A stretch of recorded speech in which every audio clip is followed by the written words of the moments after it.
أقم الصلاة. نرجع بقى مرجوعنا لأقم إيه؟ أقم الصلاة. ما قالش أدي الصلاة. أداء الصلاة حاجة وإقامة الصلاة شيء آخر.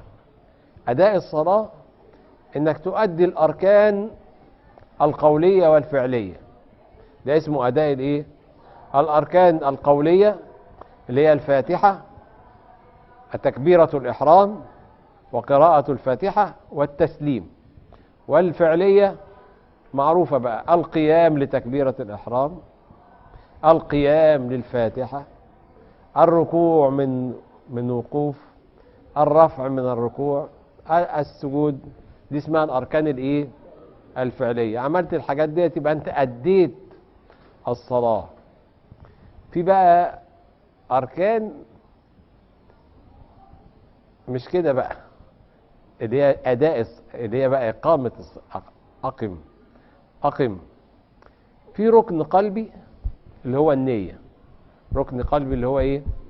النية. بدون النية الصلاة فاسدة. يعني أنت ما نويتش إنك هتصلي الظهر، يبقى خلاص أنت ما بتصليش أصلا. يبقى لازم النية، لازم إيه؟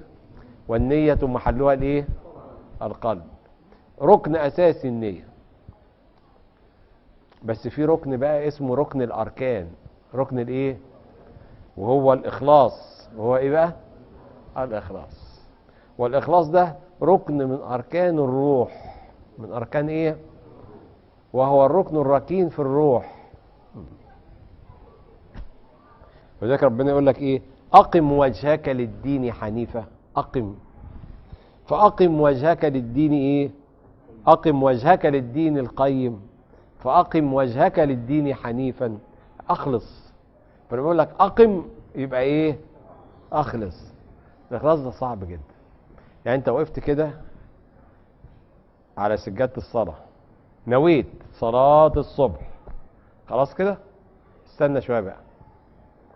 النبي عليه الصلاة والسلام قال: إن الله تعالى في قبلة أحدكم إذا وقف يصلي. يعني خلي بالك بقى، كان رسول الله صلى الله عليه وسلم إذا أراد الصلاة اعتدل. يعني وقف على السجادة كده وعمل إيه؟ اعتدل كده. اعتدل كده يعني هو دلوقتي مشاهد. هو إيه؟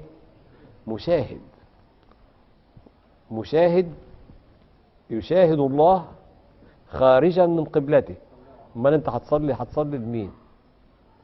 انت هتصلي لمين حضرتك؟ هتصلي لمين؟ لله. يبقى لازم تشاهد من تصلي له. امال انت يعني كده تخيله. لما انت مش شايفه اتخيل، ما فيهاش حاجه.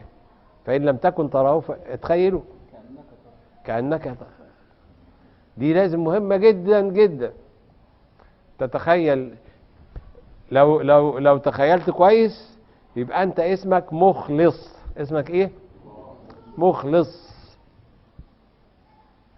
الدرجة التانية بقى من الإخلاص إنك أنت أصلك الدرجة الأولى دي أنت بتشوف، بتشاهد، وتشاهد أنك تشاهد، فتشاهد أنك تصلي لله. يبقى ده اسمه مخلص، اسم فاعل. يعني هو يرى أنه يفعل شيئا اسمه الإخلاص، فهو مخلص. يعني هو الذي يخلص نفسه.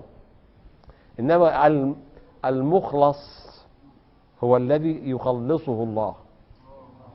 يبقى خلي بالك، انت لما بتشوف نفسك انك مصلي لله، يبقى اول درجات الاخلاص. الدرجه الثانيه انك تشوف ربنا هو اللي بيصلي بيك لنفسه.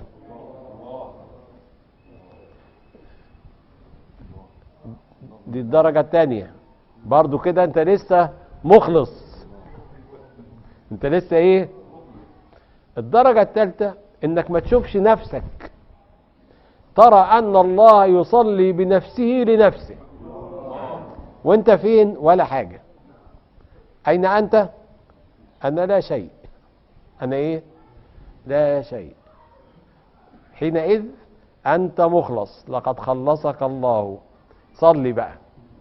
شتان بين صلاة المخلصين وصلاة المخلصين وصلاة العباد وصلاة، فرق كبير جدا بين صلاة العلماء وصلاة العارفين وصلاة أهل الفناء وصلاة أهل المشاهدة. دي فرق كبير جدا. الجماعة المخلصين غير الجماعة المخلصين. المخلصين اللي ربنا بيقول فيهم والذين هم على صلاتهم يحافظون، ده اسمه مخلص، بيحافظ على الصلاة، يعني يحافظ. التانيين بقى يقول لك ايه؟ الذين هم على صلاتهم دائمون، دول في صلاة على طول، صلاتهم ايه؟ دائمة. هم ما بيحافظش على حاجة، هو ربنا اللي هو مشاهد على الدوام. مشاهد ايه؟ فهو يصلي على الدوام. يصلي على ايه؟ على الدوام. فظواهرهم مأمورة بالصلاة تكليفا. ظواهرهم مأمورة بالصلاة ايه؟ وبواطنهم لا تبرح الحضرة تشريفا. يعني النبي عليه الصلاة والسلام مش مكلف بالصلاة، يعني هي مكلف يعني فيها كلفة، يعني الواحد بيعملها بكلفة يبقى ده اسمه مكلف. لا، انت مكلف عشان انت بتعملها بكلفة. عاوز تصلي المغرب وتمشي، عاوز تصلي العشاء وتمشي. انما النبي عليه الصلاة والسلام امام المخلصين، ده يقول لك ايه؟ ارحنا بها يا بلال، ريحني بالصلاة.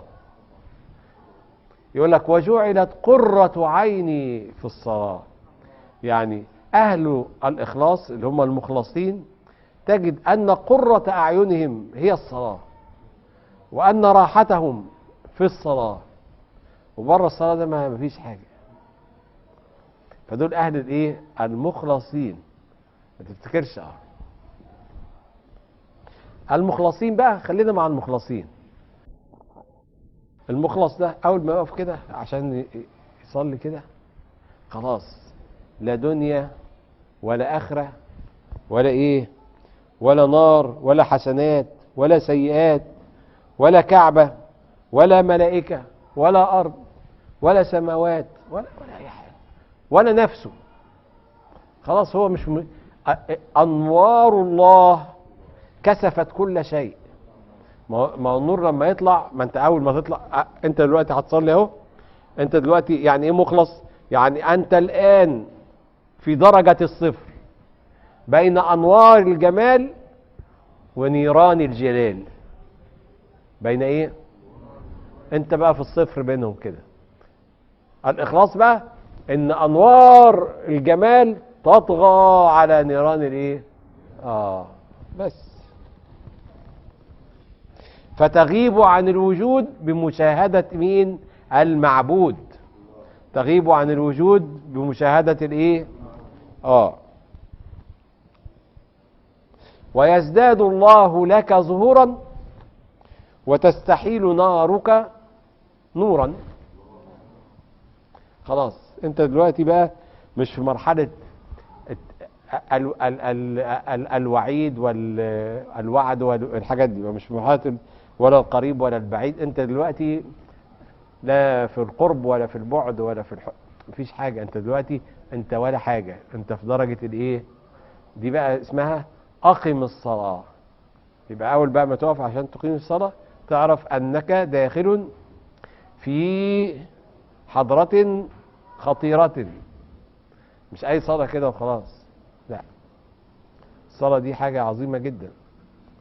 اقم الصلاة لدلوك الشمس الى غسق الليل وقرآن الفجر إن قرآن الفجر إيه؟